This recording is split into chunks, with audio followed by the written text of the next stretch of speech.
Welcome back to my video. So I am Monique. I am a wife and a mother of 4. And this video is about how to stay connected to your spouse while you live a busy life. I'm a nursing student. I run my own business as a hairstylist. I went back to school over 40, so I started over. This is my last year. I'll be done in 6 months. So how to stay connected to your spouse and get your boo time in while you're dealing with this busy lifestyle. We literally have to schedule our time. So in the mornings we get up, we plan to work out with each other. Either we'll go to the gym or we'll take a walk in the mornings. Sometimes we'll take a walk in the evenings. We're both very active at church, and so my husband preaches and teaches sometimes, so he'll work on his things and I'll work on my school stuff. We'll do that together. Just trying to say just little stuff, we text each other throughout the day. If I have a break coming up, we'll schedule a vacation with just the 2 of us, or even with the family. It just depends, but usually we try to go on a trip every year where it's just the 2 of us. So just scheduling out that time in advance, just like you schedule your study time, sometimes you have to schedule your boo time. Okay. It's easy to get caught up in just talking about bills and life stuff, your kids and where they need to be and what they need to be doing. But actually taking the time out to ask each other those questions, like, how are you really feeling? Or, how was your day going? What are you struggling with? What are your thoughts that you're having, just to try to really stay connected with each other. And so those are some of the questions that when we get a minute, those are some of the questions that we ask each other, just to try to have that deeper connection and always stay connected, because it's so easy to always talk about the bills or the kids and all of their activities, but taking that time out to really focus on the interrelationship with each other, and trying to stay connected to each other is the key, and prioritizing that. So fine, and it doesn't have to be every week, but every so often, just do a deep dive or a deep check-in with each other to see how each other is feeling.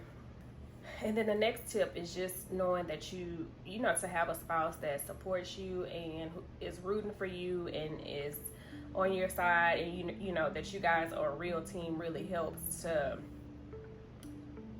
with the relationship. It helps to not feel guilty for not having things done around the house. It helps with staying connected when you have a common goal to work together and you know what the end is. And then at the end of the day, that this isn't going to always be like, there's going to be a stopping point. I'm not going to always be in school, so there's an end in sight. And so just keeping that at the forefront. A lot of times I'm like, he's like, oh, let's do this, and I'm like, I have to study, I need to be studying, I just can't, even just to take a road trip and come back, it messes up my rhythm of studying, and then I see it within my grades. And so I always have to say, well, I have this much time left, or 1 more year left, or just another year and a half. And so now we're down to 6 months. So I'm like, I only have 6 months left, and then we can plan all the things. So scheduling your time, checking in with each other throughout the day, just to stay connected, asking those deep conversations or having those hard conversations, how are you really, really feeling about whatever's going on. And then another thing I do is just small things, like, if you walk by, I try to touch him on the head or rub his shoulders. If we're in church, I don't sit the kids in between us. We sit together, and when we do sit together, I lean, making sure to lean on him. I think all those little small things helps to keep that connection. It's an intentional way to be connected, and it's small, and then sometimes you gonna get on each other's nerves. That's just given. You with each other all the time in life, and the ebbs and flow of a relationship. So you're gonna argue, you're gonna be mad at each other, you're gonna be sick of each other, but just taking the time out to come back to each other with some grace, and to extending that grace and giving each other that grace, and knowing that this person is human just like I'm human.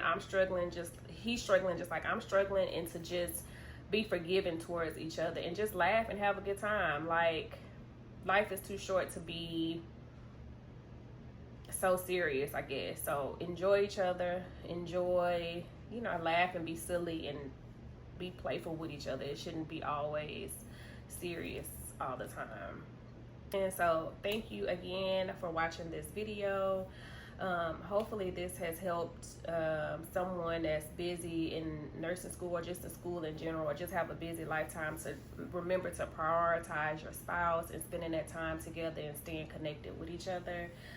Again, I know things get busy and life gets busy, but these are just some helpful tips that I use to help me to, you know, stay connected to my spouse. So hopefully that helps.